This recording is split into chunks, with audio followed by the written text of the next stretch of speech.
Почитуван председател на Собранието на Република Македонија, почитувани пратеници, почитувани присутни медиуми, прво ми представува големо задоволство што овој закон дојде на пленарна седница на усвојување на парламентот и мислам дека ќе биде на задоволство на целокупната економија во Република Македонија. Во тој смисол сакам да кажам и да ги поздравам сите пратеници и да кажам дека во Комисијата за економија, која што е матична комисија во парламентот, имавме плодотворна дискусија и забелешките за кои што и предмалце зборуваше пратеникот Цуклев беа апсолвирани и за истите ќе кажам неколку збора. Но она што сакам генерално да го кажам е дека овој закон е плод на многу дискусии во државата, е плод на повеќе анализи кои што се правени во државата и тоа пред се од Светска банка, анализа која е правена од стопанските комори, анализа која е правена од Виенскиот економски институт и сите тие работи се земени во предвид како и долгогодишното искуство на сите чинители на економското живење во Република Македонија и после повеќе дискусии и дебати се обидовме да направиме сет на мерки кои што ќе бидат максимално транспарентни пред се и ќе бидат поддржувачки за сите. Сакам да споделам со вас неколку информации. Првата информација дека овие мерки се поддржувачки подеднакво и за странските инвеститори и за домашните инвеститори и тие се со овој закон изедначени.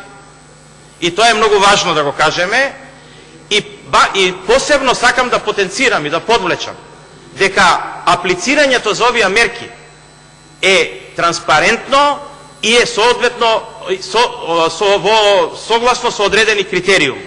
Критериумите кои што ќе се бараат во овој закон, вие ги гледате, аз немам намера да го прераскажувам законот во моментот, но гледате дека тоа се компании кои што задоволуваат два основни критериума.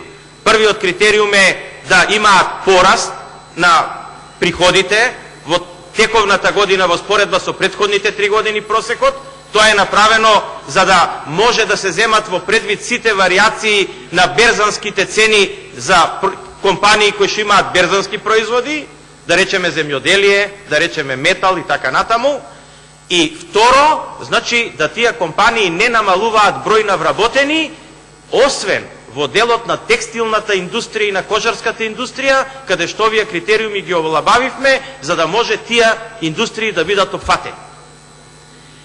Јас нема да ги искористам моите 15 минути за збор, него само сакам да кажам дека сум среќен што конечно, значи, сите се усогласивме дека законот е добар. Му благодарам и на пратеникот Цуклев, кој што истото тоа на крај го заклучи и рече дека законот ќе го поддржат. Мислам дека е тоа добро за македонската економија, да сите пратеници во парламентот го поддржат овој закон и да дадеме еден силен сигнал до економијата дека сакаме да го поддржиме, да ја поддржиме економијата.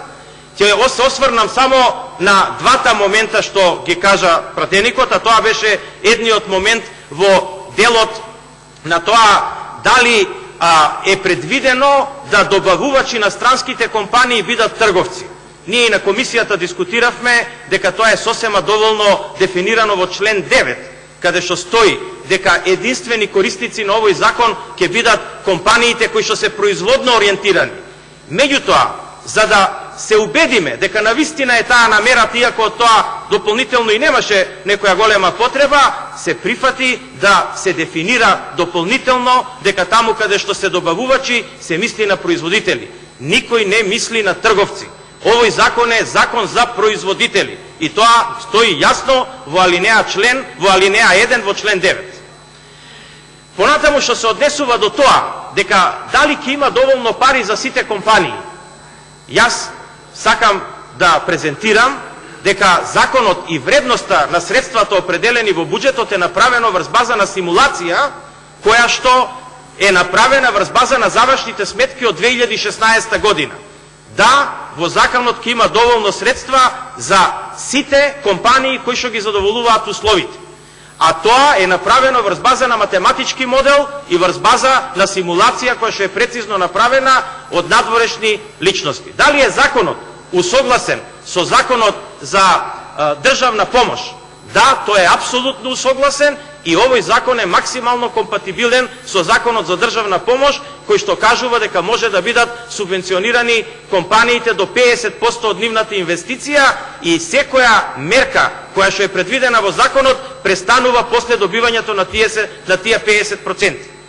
Она што е многу важно е да кажеме дека овој закон како цел пакет беше на увид на Комисијата на заштита на конкурентноста и таа се произнесе по истиот закон позитивно.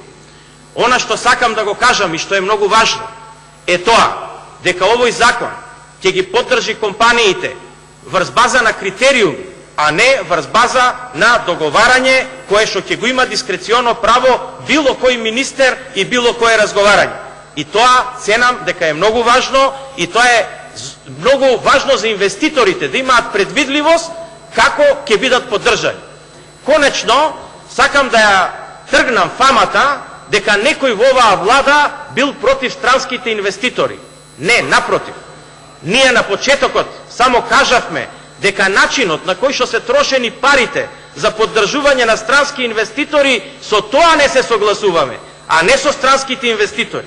Ако вие видите колкав дел од средства од тие пари што се потрошени во Република Македонија во делот на таа програма, а тоа се 225 милиона евра, се потрошени на вистина према компаниите и странските инвеститори, и тука ќе ги вклучам и градењето на технолошките индустријски развојни зони, што го ценам за позитивно, ќе видите дека ни пола од тие средства не се на таа намена потрошени. Останатите пари, над 100 милиона евра, се потрошени за активности кои што немаат врска со таа работа. Еве, јас ќе ве прашам, кажете ми, дали е потребно да се потрошат 17 милиона евра за привлекување на странски инвеститори во македонски медиуми? Тоа е исто кога да привлекувате туристи во Охрид во охридски медиуми. Нема потреба. Значи, тие 17 милиона евра се потрошени, платени од таа програма, а потрошени за други намени. Тоа беше она против што ние дискутиравме. Никој не дискутирал против странските инвеститори и сакам да искористам говорницата, да ги охрабрам сите странски инвеститори, а тоа тие поединечно го знаат за тоа што направивме симулација согласно новите мерки од овој закон, колку тие би биле поддржани доколку сега би аплицирале по овој закон, а при тоа го знаеме нивното работење. Верувајте, од 23 компании би биле повеќе поддржани 20. И тоа тие го видоа и јас ја споделувам со вас информацијата дека 4 од нив веќе ќе ги дуплираат нивните капацитети по новите мерки. Апсолутно, значи, овој закон е поддржувачки за странските инвеститори. Она што е многу важно да се подлече е дека сите гринфилд и браунфилд инвестиции влегуваат во законот. Зошто? Заради тоа што тие претходно немале ни приход ни вработени и кога ќе ги споредите сегашните нивни бројки со претходниот приход и претходниот број на вработени, тие ги задоволуваат критериумите. Значи, да резимирам, никој не бил никогаш против странските инвеститори во Република Македонија, јас со нив сум одржал стотици состаноци, паниката која што некој се обиде да ја направи во оваа држава и да направи една таква реторика, на никого не му помага во економијата. Оваа влада беше и секогаш ќе биде за неразумно трошење на државните пари и единствено тоа го критикувавме, дека парите што беа потрошени не беа соодветно потрошени и беа потрошени за други цели. Овој закон е максимално поддржувачки за странските инвеститори и согласно истиот 20 од 23 постојни би биле повеќе поддржани корисници на државна помош. Конечно, имавме плодотворна расправа во матичната комисија, ги прифативме техничките или, како правниците милуваат да речат, номотехничките измени на законот, кои што ценевте дека го подобруваат, јас со задоволство ги прифатив, само да биде појасно на сите. Што се однесува, значи, до усогласеноста на законот со Законот за државна помош е максимално усогласен и за тоа има документ од Комисијата за заштита на конкурентност. Јас, покрај мојата дискусија, која што се обидов да го објаснам законот, на крај во последниве 30 на 50 секунди се обидов да ги извлечам заклучоците кои што ги кажував. Еве, јас тука би saстанал, би ви се заблагодарил за вниманието, би ви се заблагодарил за поддршката на овој закон. Мислам дека е добра за економијата во Република Македонија, мислам дека е добра за сите економски субјекти, тој е позитивно широко оценет од целокупната економија и се заблагодарувам на сите пратеници кои што законот ќе го поддржат. Ви благодарам.